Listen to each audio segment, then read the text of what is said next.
Welcome to Turn Into Podcast. I'm Gina Baruch. Join me in my journey and discover how women's stories are woven into our lives, reflecting the beautiful tapestry of human experience.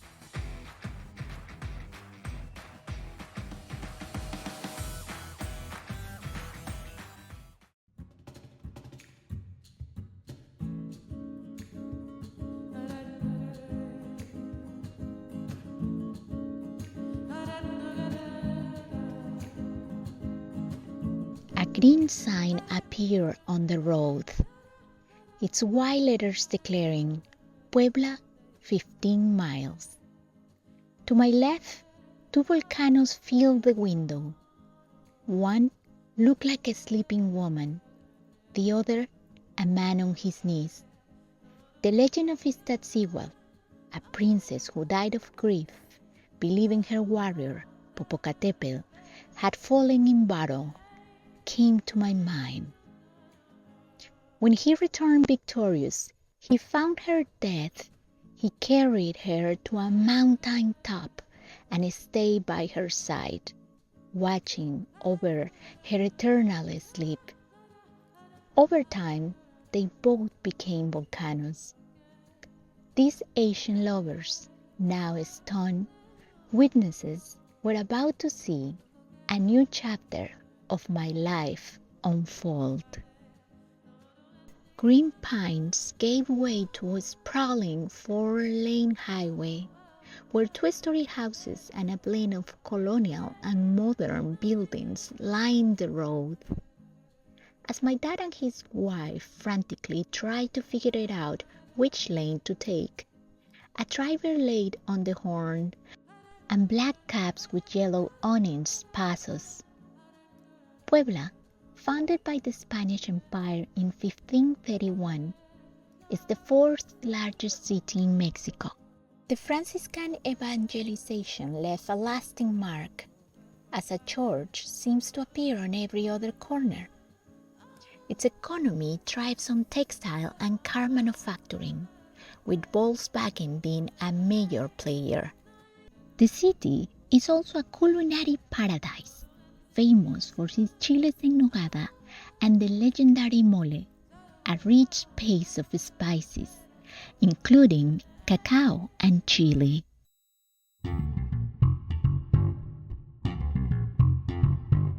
Somehow, we made it.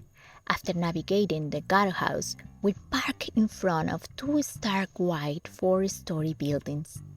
Then, a warm, smiling young lady greeted us and gave us a tour. The building was eerily uniform, with each floor a carbon copy of the last. A communal kitchen, a dinner and TV room with a wide glass window view of the neighboring buildings and the volcano couple.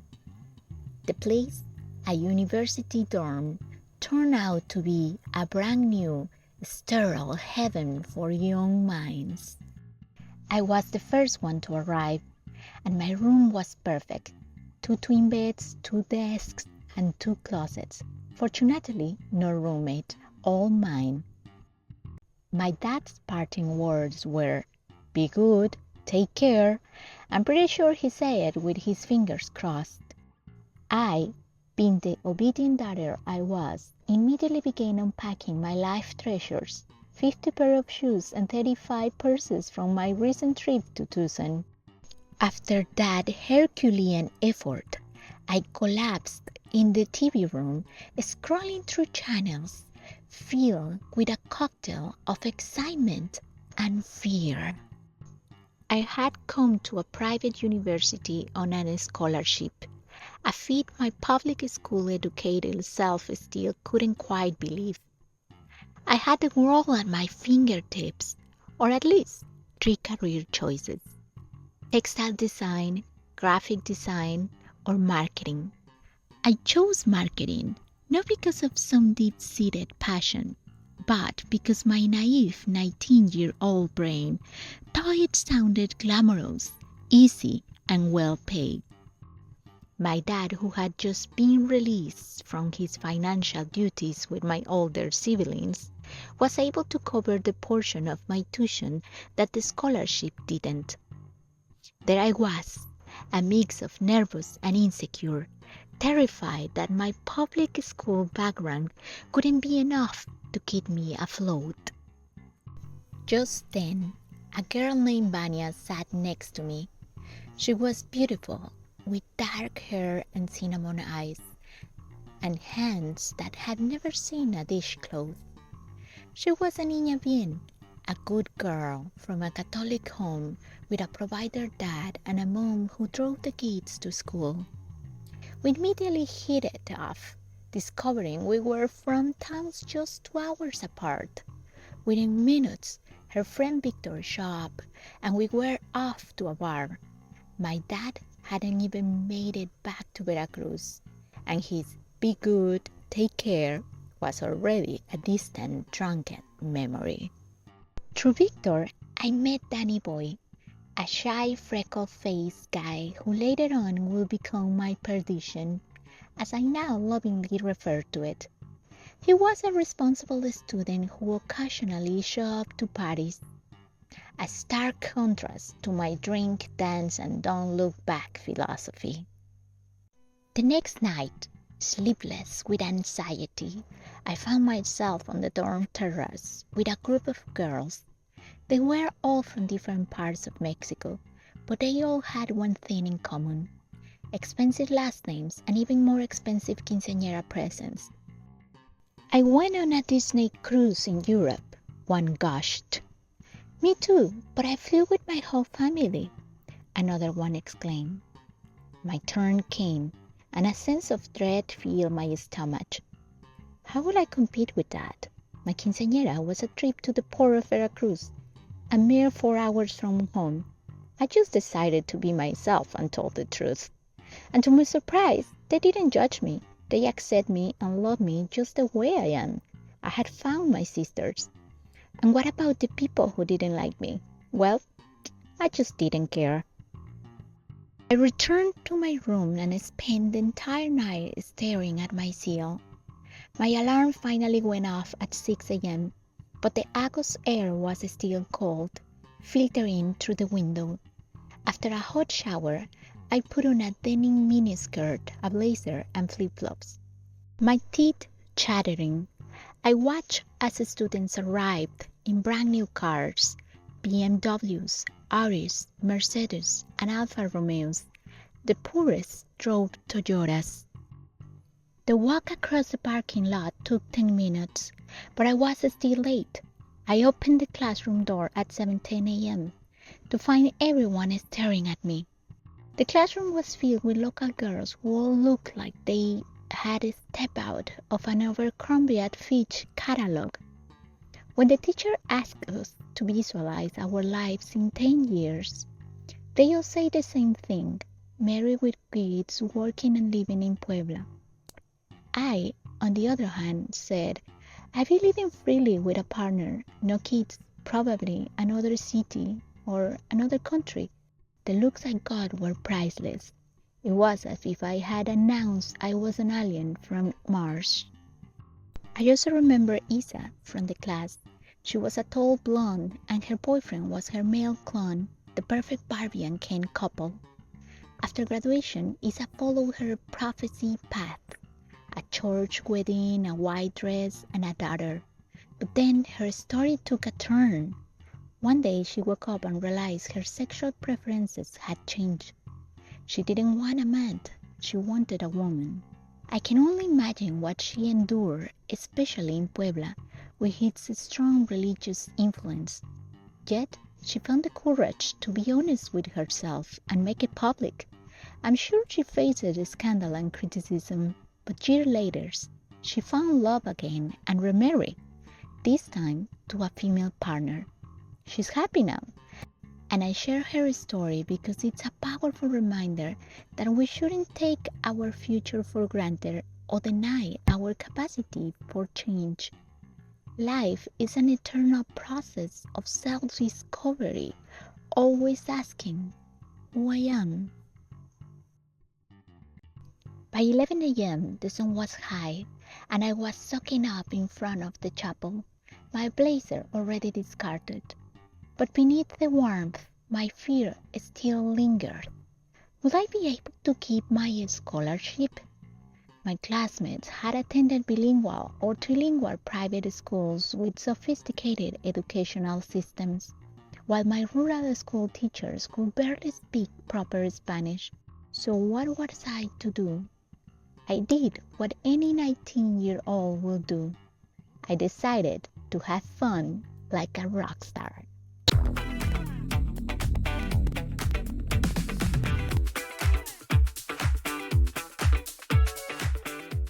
One nightclub every night.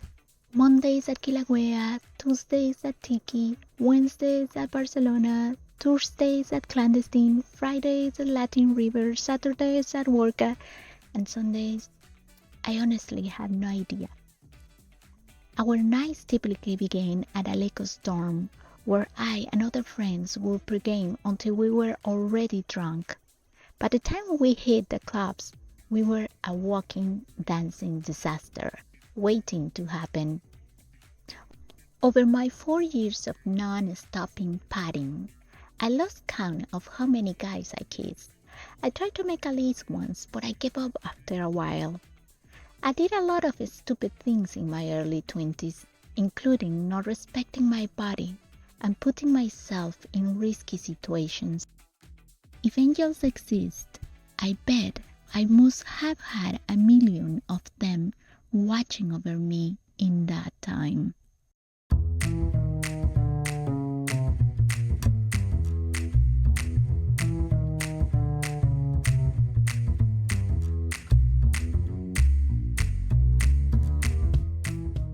Surprisingly, I had the energy to do it all. I would party all night, show up for 7 a.m. class, train with the official taekwondo team, and still find time to do homework, read, and hang out with friends. My favorite place was the library, a 3-story building with a spiral hallway where I constantly check out books and movies. My social circle expanded beyond the campus when a friend introduced me to Gemma, a law student who invited me to join the International Rotary Club for Youth. We were a small group of idealistic folks trying to save the world, like organizing events to buy toys for children in need. It was incredible fun and rewarding. I also volunteered at an orphan where I spent time with a kid named Brian. Having grown up on the streets, Brian had learned to survive and protect his heart from pain. He was only 6 when he was caught leading a group of child gangsters, and he had so much potential. As if my schedule wasn't already packed, I also signed up for the international club at my university, where I got to play tour guide for students from all over the world. My weekends were a chaotic but fun mix of exploring art museums, getting lost in the colonial architecture of downtown Puebla, and spending lazy Sundays on the dorm couch with my roommates, watching art films and demolishing a bowl of popcorn. And then there was Danny Boy, the freckle-faced guy.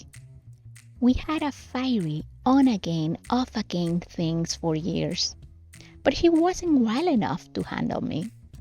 I will never forget the day I was having a good cry over our last breakup when a little voice in my head piped up. If you had him, you wouldn't want him anymore. What? I stopped crying instantly. That voice knew me better than I knew myself. Today we are Facebook friends. He has a beautiful daughter, and I can clearly see why we will never be a good match. So, if you are out there shedding tears over a lost love, remember, you still haven't met all of the people who are going to love you.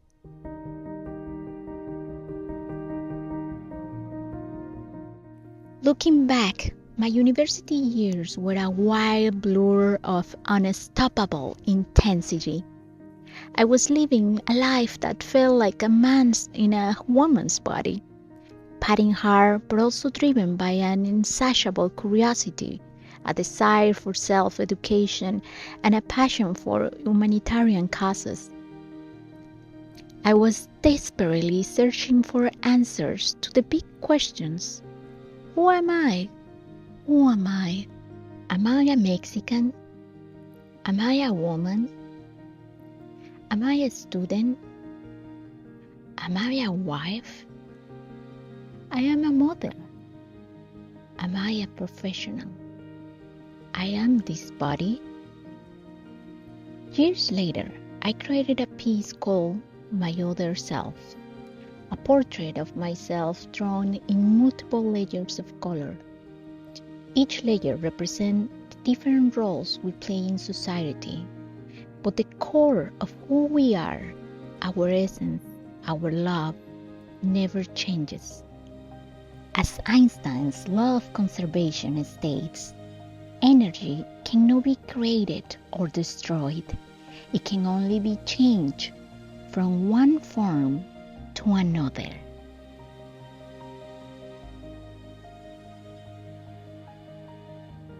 In our next episode, discover how new love came into my life, how my spiritual search began, and a terrible discovery in my last year of university. Thank you for listening. If you enjoyed this podcast and want to support the work I'm doing, please consider checking out my Patreon. You can find the link in the show notes. Your gratitude and support help me create more content you love. You can also follow me at Instagram at Gina Baruch Art. See you next week, and remember, you were born to shine.